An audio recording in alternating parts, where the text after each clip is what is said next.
All right, thanks again for tuning into my channel. I'm Dave. This is Save America, Vote for Tulsi Gabbard. The channel dedicated to getting, first and foremost, Tulsi Gabbard elected president.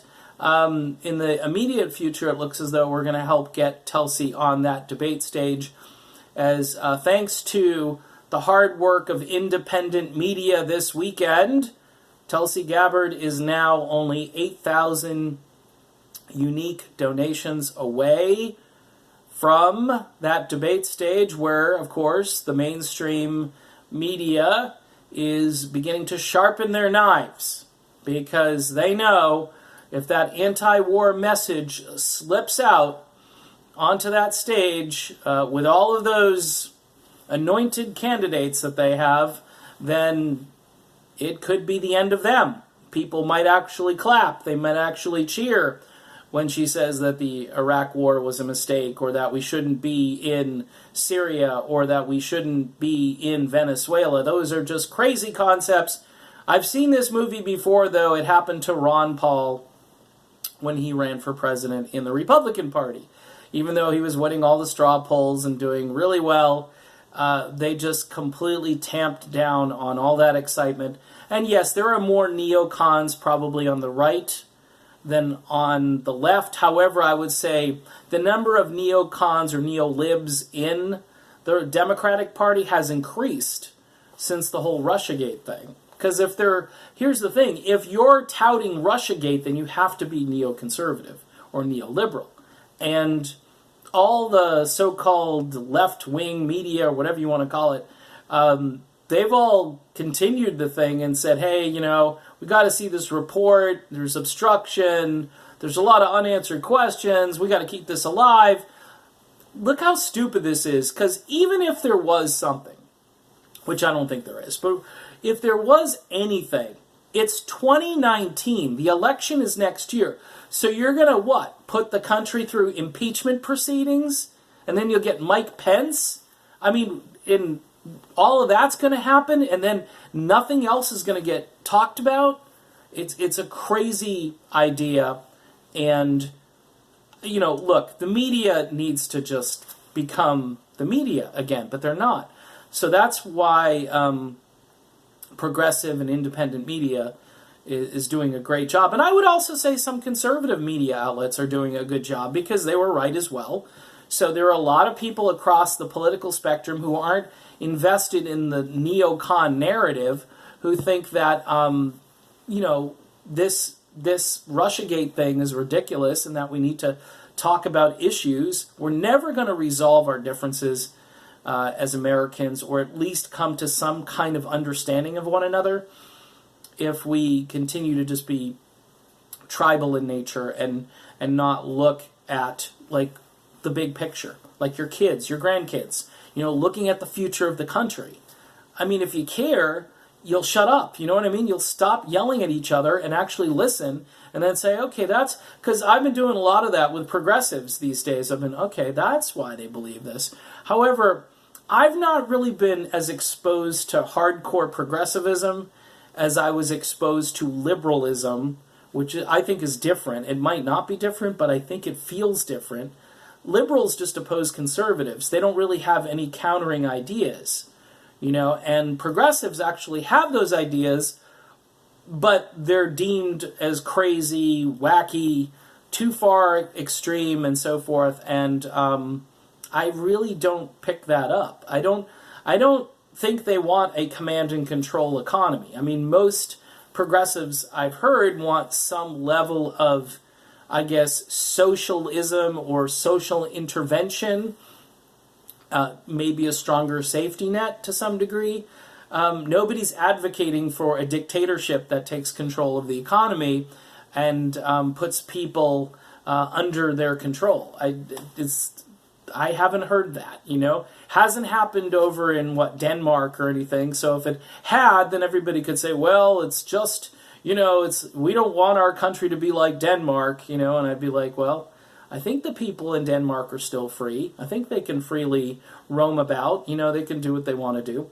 So let me get back to this weekend and the fact that Tulsi Gabbard did so well. And the reason she did so well is because, number one, her message got heard.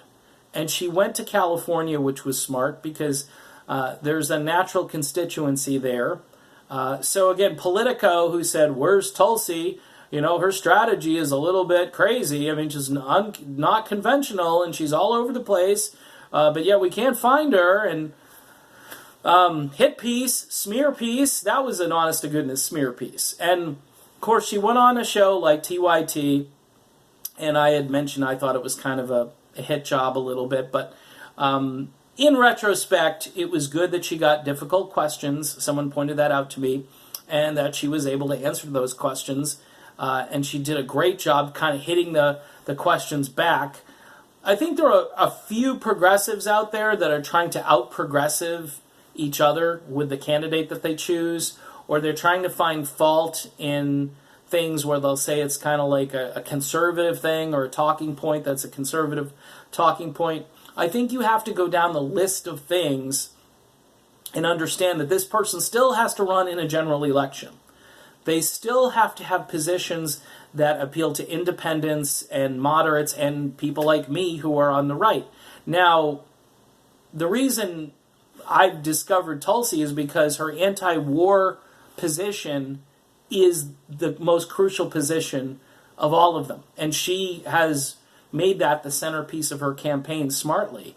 And if this somehow fails, like the anti-war message doesn't make it in either political party, it's, Trump's kind of got the nomination unless he backs out, which, I hear Trump is getting tired. I don't know how tired, but I think he's getting tired of doing this. I think, like everything, a businessman like himself who's been able to do whatever he wants to in life and is probably getting fed up with the daily nonstop criticism and the fact that I think he feels as though he's not appreciated and so forth, and that he's being attacked constantly by the media, although there may be part of him that believes that the give and take is like a fun thing for him to do. I don't know. But as far as him traveling all over and keeping the schedule that he kept for some time, I think he's going to be slowing down. And I don't think that's going to be enough for him to hold on to the presidency if he's challenged by somebody with the type of views that Tulsi Gabbard has. I think Tulsi Gabbard's issues are what matters, and that's why I'm here. And by the way, there are things I wouldn't have ever considered being on the center right. I wouldn't have ever considered like Medicare for all. But I'm listening. I'm listening now, and I'm doing homework and research, and I'm not just hearing Sean Hannity say it's socialism and it's impossible. Well, we've got Medicare, Sean, so how is it impossible? There's already Medicare. So is Medicare for seniors? Is that impossible or socialism? So, yeah, it's a form of a safety net, or if you wanted to say it's a little bit of socialism, but it's not real socialism. It's not command and control economy socialism. So, I mean, that's the thing that I've had to, get myself more educated on, rather than just, you can hear every day the talking points. Oh, it's going to just destroy the economy. There's no way to pay for it. But those in the progressive movement have aptly said, well, there's military spending, and there's always a way to pay for it. Notice that? There's military spending, and there's record-breaking military spending where the military didn't even ask for that much money, and guess what? They got it. And nobody said, well, how are we going to pay for that? It's just pathetic. And then you come up with a way to offset it, or to, you take money from here and you bring it over here, and then they come up with a crazy, wacky figure that's, off the charts, and because they just want to scare everybody away from any kind of change that would help people. I think that's the bottom line. But we have to be thankful that we're supporting a candidate right now who isn't a trendy candidate, in the sense that she's not like a Hollywood pick or the Democratic machine insider pick. She's our pick. She's the people's pick. She's a true populist, by the way. because she's for the people. She actually does put America first because, globe-trotting around the world, fighting wars in countries that most of the time don't even want us there, I don't know how that's America first. And I think people who supported Donald Trump have to wake up to the fact that doing regime change, forced regime change in Venezuela, and by the way, spending money and time and all of these different things that we're doing to try to make that, push that along. I mean, that's just, we're losing kind of like the domestic issues debate when we engage in all of this stuff. And then, again, the media goes off on a tangent talking about Venezuela. Meanwhile, I mean, rents here where I live, to live in a 3-bedroom house, a decent 3-bedroom house, it's like $1,400, $1,600 a month. Okay, and the real estate around here is actually fairly reasonable, but the rents are crazy. And Lee Camp did a thing on this where he said all of those Wall Street people that gave you the subprime mortgage crisis went in and bought up all these properties, and now they're basically all slumlords. And people can't afford the rent, and then they can't qualify for a mortgage or they don't have a down payment. So it's nuts. I've been there, so I know firsthand. And people have to realize that the government is spending too much money on this military-industrial complex, which is really ruling the country. It's running and ruling the country. Even Donald Trump has run up against the military-industrial complex, and that's why he's got a bunch of people now who are playing along with the complex rather than trying to go against it. I have faith that Tulsi Gabbard will fight it, and will try to fight it, and she'll win, because, you know why? Because she's got the military background, and she said, I'm not backing down, and I believe her.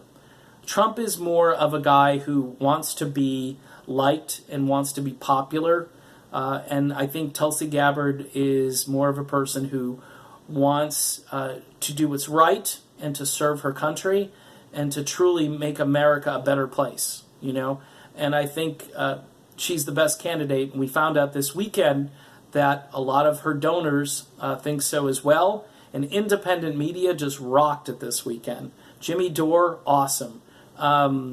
Nico House, awesome. I mean, there are just all these, even TYT, even though a rather aggressive interview, I think helped Tulsi sort of flesh out those positions and show people that she doesn't vote crazy and she understands things that maybe the people over at TYT weren't quite ready for either. So she's awesome, and she's got a great chance now that she's going to be on that debate stage.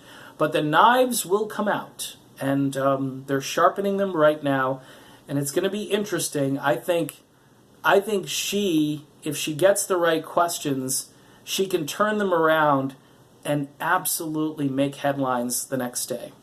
Unless, of course, the media obfuscates those headlines, but we're going to keep those headlines out there. And that's why we're going to pick up more subscribers and people who are hungry for information and for truth. All right, so I'm done with this video. Very long-winded. Thanks again for being part of this channel, and we'll see you soon.